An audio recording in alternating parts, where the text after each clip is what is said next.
आपने कहा था लोकसभा चुनाव के दरमियान कि 200 टक्का आप चुनाव जीतेंगे। मुख्यमंत्री एकनाथ शिंदे साहब खुद यहाँ पर आकर बैठे थे और कितना पैसा वो लेकर आए थे। इस बार अगर किसी ने हमको बोला कि हम बी टीम है करके, तो हमारा जूता रहेगा और उनका सर रहेगा। मुस्लिम धर्म गुरुओं की तरफ से आपके ऊपर दबाव आया था, MIM के ऊपर दबाव आया था कि आप वोट काटेंगे, इससे अच्छा है कि आप साथ दें। मुस्लिम धर्म गुरुओं का हम बहुत आदर करते हैं। इससे पहले क्या किसी पार्टी की तरफ से कोई ऑफर आपके पास आया क्या?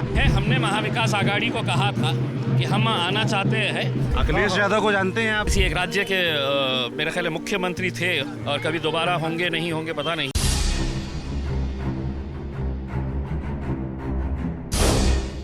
हैदराबाद के बाहर AIMIM की उम्मीद खोलने वाले इम्तियाज जलील, जो कि 2019 में लोकसभा से सांसद थे, छत्रपति संभाजी नगर औरंगाबाद से 2024 का चुनाव हालांकि वो हार गए। एक बार फिर से वो औरंगाबाद ईस्ट से विधानसभा चुनाव में मैदान में उतरे हैं, उनसे बात करने के लिए हम आए हैं। उनकी रोड शो चल रहा है। इम्तियाज जी, आपने कहा था लोकसभा चुनाव के दरमियान कि 200 टक्का आप चुनाव जीतेंगे, मगर ऐसा हो नहीं पाया। जी, मैं 200 टक्का जीत रहा था, लेकिन आखिरी के 3 दिनों के अंदर मुख्यमंत्री एकनाथ शिंदे साहब खुद यहाँ पर आकर बैठे थे और कितना पैसा वो लेकर आए थे। उन 3 दिनों के अंदर पैसे का कैसा नंगा नाच यहाँ पर देखने को मिला था, उसका नतीजा है कि हम जीतते जीतते हार गए हैं करके। लेकिन हारने के बावजूद भी मैं ये कहूँगा कि मेरे जो मुखालिफिन थे, जो विरोधी थे, एक तरफ 3 पार्टी का ताकत थी, दूसरी तरफ 3 पार्टियों की ताकत थी, शिवसेना, भारतीय जनता पार्टी, अजीत पवार, दूसरी तरफ शरद पवार साहब, कांग्रेस और उद्धव ठाकरे।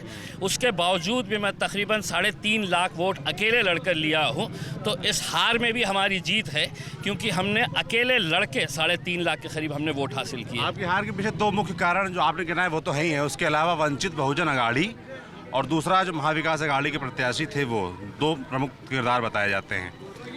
अब मैं जानना चाहता हूँ दोनों से बारी बारी में क्या दिक्कतें हैं, आपकी बातचीत क्यों नहीं बन पाती? महाविकास अघाड़ी आपको कहती है बी टीम। जी, अब जिनसे नहीं बन पाती है, अब उनका ही कहना है। अब इस बार अगर किसी ने हमको बोला कि हम बी टीम है करके, तो हमारा जूता रहेगा और उनका सर रहेगा, क्योंकि 288 सीटें हम महाराष्ट्र के अंदर है।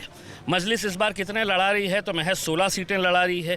16 के अंदर 4 जो है वो हमारे दलित भाई और हमारी 2 दलित बहनें हैं। तो अगर इतनी कम सीटें अगर लड़ा रहे हैं और उसके बावजूद भी अगर आप पूरी अपनी हार का ठिकरा हमारे ऊपर फोड़ना चाह रहे हैं, तो हम तो ये कह रहे हैं कि हम छोड़ देते हैं ना आपको। 288 में से आप 16 छोड़ दीजिएगा, 250 खुद जीत के बता दीजिएगा आप जीत सकते हैं क्या करके।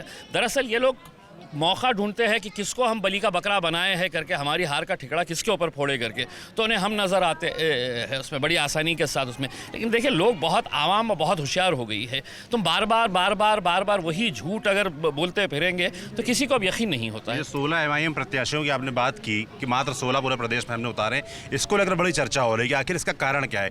एक कारण तो जो आपने बताया कि बी टीम कहते हैं चलिए हमने मौका दिया आपको। दूसरा ये भी कहा जा रहा है कि मुस्लिम धर्म गुरुओं की तरफ से आपके ऊपर दबाव आया था, MIM के ऊपर दबाव आया था कि आप वोट काटेंगे, इससे अच्छा है कि आप साथ दें। देखिए, आज तक हमारे पास इस तरीके से मुस्लिम धर्मगुरुओं का हम बहुत आदर करते हैं, लेकिन हम सियासी पार्टी के तौर के ऊपर ये फैसले लेने का इख्तियार जो है ये बैरिस्टर असदुद्दीन अवैसी साहब का था, और पूरा बोर्ड बैठ के ये डिसाइड किया था कि हम हमारी जो मजबूत सीटें हैं, जहाँ पर हमारे बहुत अच्छे कैंडिडेट्स, स्ट्रॉन्ग कैंडिडेट्स हैं, वहाँ पर हम उतरेंगे, लड़ेंगे, पूरा फोकस उसके ऊपर करेंगे।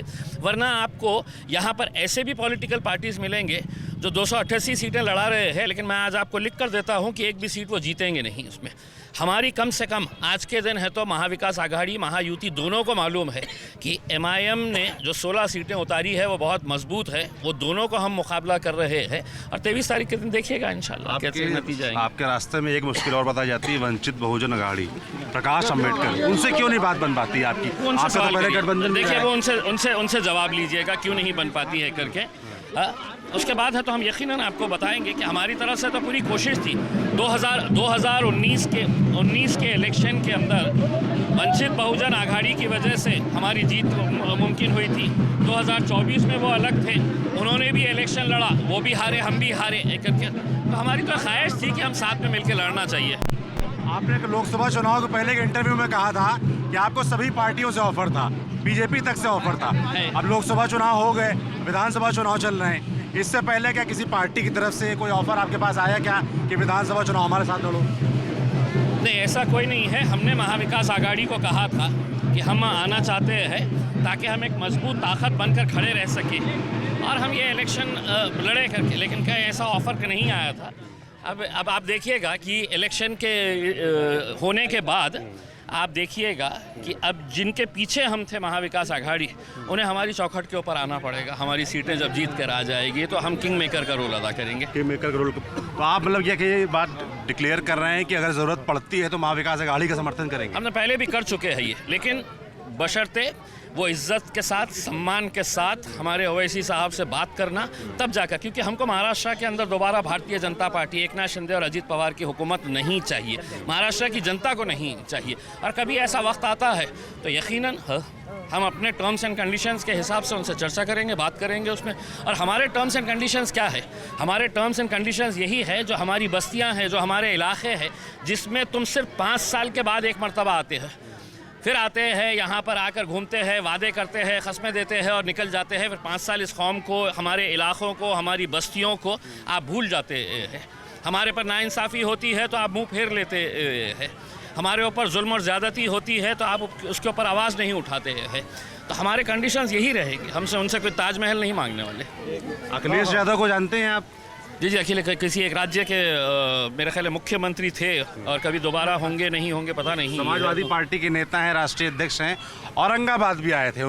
तमाम जानकार राजनीतिक जो है, सुनिए एक बात, राजनीतिक जानकार हैं, वो कहते हैं कि MIM जैसे उनका उत्तर प्रदेश में नुकसान करती है, वैसे ही बदला लेने वो यहाँ पर आ रहे हैं। जहाँ MIM लड़ती है वहाँ अपने प्रत्याशी उतारे। मैं तो अखिलेश यादव को दावत देना चाहूँगा कि आप अपना इलेक्शन छोड़ के औरंगाबाद की गली गली में घूम ले, सड़क पे जितना आप ताकत लगा सकते हैं लगा ले करके।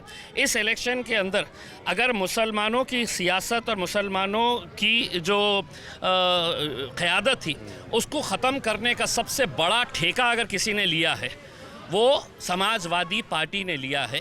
जहाँ पर उन्होंने मुसलमानों के ख़िलाफ़ मुसलमानों को लड़ाकर मुसलमानों की क़यादत कैसे ख़त्म की जा सकती है, इसका पूरा उन्होंने किया है। और मैं पूरी ज़िम्मेदारी के साथ कह रहा हूँ, अखिलेश यादव ने सिर्फ अपनी ज़ाती मफाद के लिए, कहीं मेरा मॉल ना छिल जाए, कहीं मेरी प्रॉपर्टी के ऊपर ED का नोटिस ना आ जाए करके, इस खौफ की वजह से भारतीय जनता पार्टी जो खुद नहीं कर पा रही थी, उन्होंने अखिलेश यादव का कांधा इस्तेमाल करते हुए, अबू आसिम का कांधा इस्तेमाल करते हुए उन्होंने, वरना हमने तो इतनी बड़ी दरियादिली दिखाई थी। हमने अबू आसिम के ख़िलाफ़ कैंडिडेट नहीं उतारा था, हमने रईस के ख़िलाफ़ कैंडिडेट नहीं उतारा था। लेकिन जब उन्होंने हमको वादा करने के बाद 2:30 बजे जब AB फॉर्म सबमिट करने का वक्त था, तो 2:30 बजे 3 बजे का वक्त ख़त्म होने वाला था, आधा घंटा पहले उनका कैंडिडेट छुप के आकर यहाँ पर AB फॉर्म दे देता है करके। तब हमने मोटरसाइकिल के ऊपर भगाया और हमने कहा कि अबू आसिम को अगर ये भाषा समझ में आती है तो हम उस भाषा में लड़ने के लिए तैयार है करके। हमने भी हमारा AB फॉर्म 2:30 बजे नहीं, 3:05 जब थे उस वक्त हमने सबमिट कराया। लोग जानना चाहते हैं, 2014 में आप जीते थे औरंगाबाद सेंट्रल से, तो औरंगाबाद सेंट्रल छोड़ के औरंगाबाद ईस्ट से क्यों लड़ रहे हैं इस बार आप? देखिए, मैं तो ये था कि असदुद्दीन अवैसी साहब मुझे कहते हैं कि झारखंड में जाके लड़ो। मैं अपने क़ायद बैरिस्टर असदुद्दीन अवैसी साहब का एक अदना सा छोटा सा सिपाही हूँ। उन्होंने मुझसे कहा होता कि आप जाकर वहाँ पे लड़ो, यहाँ पे लड़ो, जहाँ लड़ना है वहाँ पे लड़ो करके, तो मैं उसके ऊपर लब्बैक कहता, मैं उसके ऊपर कहता कि बिल्कुल आपका हुक्म सर आँखों के ऊपर। ये साहब का हुक्म था कि तुमने ईस्ट से लड़ना चाहिए, हमने ईस्ट से लड़े हैं। और ईस्ट से लड़ने की वजह भी यही है कि यहाँ पर हमने 2 मरतबा जब इलेक्शन लड़े तो बड़े कम मार्जिन से हम हारे थे। और इस बार भी अगर कोई दूसरा कैंडिडेट रहता तो मुमकिन था कि दोबारा हमको यहाँ पर शिकस्त मिलनी पड़ती। मैं आपको इतना यकीन दिलाता हूँ, औरंगाबाद ईस्ट की जो आवाम है, ये मजलिस से बेपनाह मोहब्बत करने वाली आवाम है, बेपनाह मोहब्बत करती है साहब। यहाँ पे इनकी दीवानगी, इनका जोश, इनका जुनून जो है मजलिस के लिए, तो वो बरकरार रखने के लिए, और इंशाल्लाह हमको ये दिखाना है कि मजलिस का गढ़ जो है वो औरंगाबाद में अगर कहीं है तो यही वो गलियाँ हैं जहाँ से मजलिस ताकतवर बनी थी। तो यही बैजीपुरा, किराड़पुरा, यही जो इलाके हैं, रोशन गेट है, हमारा नारेगांव है, ये मजलिस के दीवानों का गढ़ है साहब उसमें। और इंशाल्लाह आप 23 तारीख के दिन देखेंगे नतीजे क्या। ओवैसी साहब का जो हुक्म होगा वो आप उसका पालन करेंगे। ये आप पहले पत्रकार थे, उसके बाद आप राजनीति में आए, उस हिसाब से आपकी जो दोस्ती की कहानी थोड़ा हम जानना चाहेंगे, कब पहली बार ओवैसी मिले? साहब जब एमपी थे और मैं यहाँ पर 24 साल पत्रकारिता किया है, ओवैसी साहब से मेरी लगातार बातचीत होते रहती थी। अगर कोई माइनॉरिटी के इश्यूज़ है, महाराष्ट्र के ताल्लुक से कोई इश्यूज़ है, यहाँ पर किसानों की आत्महत्या क्यों सबसे ज़्यादा होती है, वो बात करके हम लोग डिस्कस करते थे। तो जब मैंने सोचा कि पत्रकारिता को अब ख़त्म कर देंगे, कब तक ये खबरों के पीछे दौड़ते रहेंगे, खुद खबर बन जाओ इम्तियाज़ जलील करके, तो मैंने पत्रकारिता को छोड़ दिया। असद साहब ने मुझे कहा कि लड़ेंगे, तो हमने कहा हम लड़ेंगे करके। मैंने खुद ख्वाहिश जाहिर की कि नहीं चलिए अब इस पे आजमाते हैं करके। तो फ़र्क ये हो गया है कि पहले मैं है तो ऐसा बूम लेकर लोगों का इंटरव्यू लेता था, अब 2014 के बाद है तो पत्रकार है तो मेरा इंटरव्यू लेते हैं। तो वक्त हालात बदलते देर नहीं लगती है। MIM ही क्यों चुनी, ये भी लोग पूछते हैं, क्योंकि आपका जो रुख रहता है, अवैसी साहब की क़यादत, सवाल सुन लीजिए, आपका जो रुख रहता है वो रहता है आप सबको लेकर चलने वाले हैं, ऐसा लोग कहते हैं। आप हिंदुओं के बीच भी जाते हैं, मुसलमानों के बीच जाते हैं, पर MIM की जो इमेज है, अगर देश में आप देखेंगे जो उसकी इमेज बनी हुई है, वो मुसलमानों की पार्टी लगती है। जी, मुसलमानों की पार्टी आपको इसलिए लगती है साहब कि मुसलमानों के बारे में बात करने के लिए कोई तैयार नहीं है। कांग्रेस आएगी हमारे बीच में, मुसलमानों के पास हर 5 साल के बाद इनके नेताओं ने ठेका लेके रखे हैं कि मैं मुसलमानों की बस्तियों में हर 5 साल के बाद इलेक्शन के वक्त में जाऊंगा करके। हम 5 साल लगातार इनके बीच में रहते हैं, हम जीतो या हारो आवाम की खिदमत करते रहते हैं। और आपने कहा कि आपकी छवि MIM से मेल नहीं खाती है, मैं आपको ओपन चैलेंज कर रहा हूँ, असदुद्दीन अवैसी साहब का ऐसा आपको कौन सा बयान लगता है जो उससे ये साबित कर सकते हैं आप कि असद साहब जो है वो सभी जाति धर्म और मज़हब के लोगों को साथ में लेकर नहीं चलते हैं करके। कभी दारुसलाम जाइए, हैदराबाद में विजिट करिए। आप भाई का एक बयान बड़ा वायरल होता है जिन पर मुकदमा भी है, मुकदमा हुआ, पुलिस हटाने वाला, देखिए उनके ऊपर केस भी हुआ। और हिंदुस्तान के अंदर वाहिद अकबरुद्दीन अवैसी साहब एक ऐसे नेता है जिनके बयान की वजह से FIR रजिस्टर हुई, उन्हें मतलब जेल भी जाना पड़ा और बाइज्जत वो अदालत से बरी भी हो गए हैं। अब आप कहेंगे कि अदालत से तो बरी हो गए हैं, लेकिन मीडिया ने कहाँ बरी किया है उन्हें, नरेंद्र मोदी ने कहाँ बरी किया है। तो ना तो हम इनको गिनते हैं ना उनको गिनते हैं, हम अदालतों को मानते हैं। नरेंद्र मोदी कैसे नेता लगते हैं आपको? मेरे हिसाब से देश को सबसे ज़्यादा नुकसान पहुंचाने वाला 76 सालों के अंदर अगर कोई नेता इस धरती के ऊपर आया है तो उसका नाम है नरेंद्र दामोदर मोदी। राहुल गांधी सब एक ही उसके हैं, सब एक जैसी है साहब, सब एक जैसी है। राहुल गांधी को आप बोले सब एक जैसी है। अच्छा, यहाँ पर बीजेपी की तरफ से आपके सामने अतुल सावे हैं। लास्ट सवाल है अतुल सावे यहाँ से बीजेपी से आपके सामने प्रत्याशी हैं। वो अपने आप को हिंदू नेता कहते हैं, हिंदू आमदार हूँ मैं, और आपको प्रेजेंट करते हैं इसे मुस्लिम नेता के तौर पर। कंपटीशन मान रहे हैं उनसे? नहीं, वो हो गए हिंदुत्व के नेता हो गए उसके अंदर। मैं औरंगाबाद की जनता का नेता बनकर आना चाहता हूँ, जहाँ पर हिंदू भी रहेगा, मराठा भी रहेगा, ब्राह्मण भी रहेगा, OBC भी रहेगा, दलित भी रहेगा, क्रिश्चियंस भी रहेगा, मारवाड़ी भी रहेगा, जैन भी रहेगा, पारसीज भी रहेगा। सभी लोगों का नेतृत्व करने के लिए मैं यहाँ पर आया हूँ। जीते तो क्या करेंगे? जीते तो क्या बड़े काम, जनता से क्या प्रॉमिस करना चाहेंगे?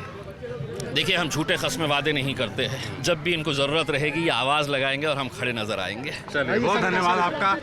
ये थे इम्तियाज़ जलील जो कि हमारे साथ इंटरव्यू में तमाम सवालों के जवाब दिए। आपको ये बातचीत कैसी लगी हमें कमेंट बॉक्स में लिखकर ज़रूर बताएं। बाकी आपको चुनाव के लिए शुभकामनाएं।